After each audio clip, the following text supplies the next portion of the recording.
Hello everyone, कैसे हैं आप सभी। आपका स्वागत है साइंस विद प्रीति में। और आज हम देखने वाले हैं एनिमल सेल का डायग्राम।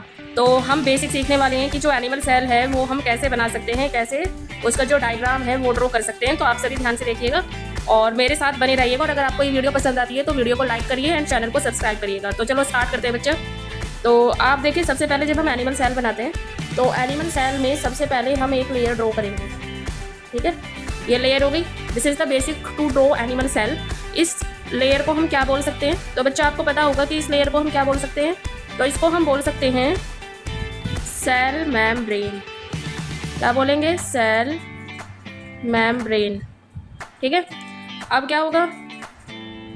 अब हम इसके अंदर इस तरह से डॉटेड लाइक स्ट्रक्चर बनाते हैं।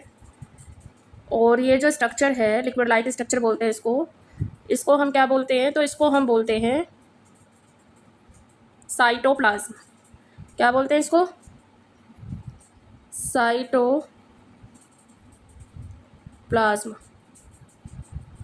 साइटोप्लाज्म। ठीक है, अब इसके अंदर हम क्या बनाएंगे? तो इसके अंदर हम बनाएंगे सेल ऑर्गेनेल्स। तो सबसे पहले आप क्या बनाओगे? न्यूक्लियस बनाओगे।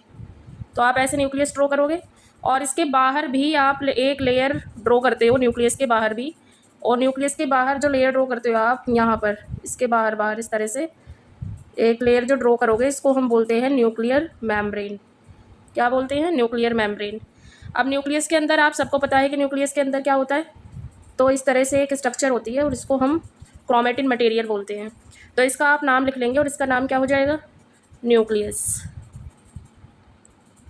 इसका नाम क्या हो गया? न्यूक्लियस। ठीक है, इसके बाद हम कुछ जो इसके सेल ऑर्गेनेल्स है वो स्ट्रक्चर बनाएंगे। तो यहाँ पर क्या बना दें हम? Powerhouse of the cell, क्योंकि ये डबल मेम्ब्रेन स्ट्रक्चर होगी। और इसको हम क्या बोलेंगे? Powerhouse of the cell को। तो इसको हम बोलेंगे mitochondria. Powerhouse of the cell को हम क्या बोलेंगे? माइटोकॉन्ड्रिया। माइटोकॉन्ड्रिया। ठीक है, अब इसके बाद और क्या बना लिया हम? सबसे पहले हम चीज़ें बना लेते हैं जिससे कि आपको समझ में आ जाए क्या क्या होगा। तो माइटोकॉन्ड्रिया हो गया। एनिमल सेल में हम और क्या बना सकते हैं? तो राइबोसोम आप बना सकते हैं। एनिमल सेल में जो राइबोसोम होते हैं वो कैसे होते हैं? 80S राइबोसोम होते हैं। ठीक है, और क्या ड्रॉ कर सकते हैं हम एनिमल सेल में? क्योंकि क्लोरोप्लास्ट या प्लास्टिड तो यहाँ पे होगा नहीं, तो अब हम यहाँ पे ड्रॉ कर सकते हैं सेंट्रियोल। एनिमल सेल में क्या होता है? सेंट्रियोल भी होता है। सेंट्रियोल क्या करता है? सेंट्रियोल सेल डिवीज़न में पार्टिसिपेट करता है। तो ये हो जाएगा सेंट्रियोल। ठीक है, इसके बाद यहाँ से और क्या स्ट्रक्चर ड्रॉ कर सकते हो आप? तो और स्ट्रक्चर बताओ मुझे, क्या ड्रॉ करोगे आप? कमेंट करके बताइए। माइटोकॉन्ड्रिया हो गया, राइबोसोम हो गया, सेंट्रियोल हो गया। ठीक है, और न्यूक्लियस हो गया, न्यूक्लियस में क्रोमेटिन मटेरियल हो गया, सेल मेम्ब्रेन हो गया। और भी इसमें देखो बहुत सारे स्ट्रक्चर होते हैं, जैसे कि एक स्ट्रक्चर होती है हमारी गोल्गी एपरेटस। तो इस तरह से यहाँ पर हम गोल्गी एपरेटस बना लेंगे। तो गोल्गी एपरेटस की ये स्ट्रक्चर होगी जिसे हम गोल्गी बॉडी भी बोलते हैं। एक स्ट्रक्चर होती है हमारी जो एक साइड से न्यूक्लियस से लगी होती है। तो ये स्ट्रक्चर हम बोलते हैं इसको ER। ये ऐसे करके स्ट्रक्चर होती है और इसको हम क्या बोलते हैं? ER।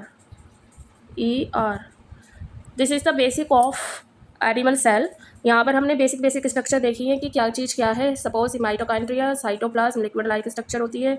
ये न्यूक्लियस हो गया, इसे हम सेंट्रियोल बोलते हैं। ये ER हो गया, सेल मेम्ब्रेन हो गया, ये गोल्गी बॉडी हो गया। हम बहुत सारे स्ट्रक्चर इसमें और भी ड्रॉ कर सकते हैं। अगर आपको ये बेसिक पसंद आया है तो वीडियो को लाइक करिएगा और चैनल को सब्सक्राइब करिएगा, क्योंकि इसी तरह के स्ट्रक्चर लेके मैं अपने चैनल पर आती रहती हूँ और इसी तरह की नॉलेज देने के लिए मैं आपके साथ हूँ। तो हम आगे नेक्स्ट वीडियो में कंटिन्यू करेंगे, क्योंकि हमने रेस्पिरेशन तक पढ़ लिया था। तो आगे जो मेरी वीडियो आएगी वो रेस्पिरेशन से रिलेटेड आएगी। तो आप जरूर चैनल को सब्सक्राइब कर लो, जिससे कि आप बोर्ड में इंप्रूव कर सको।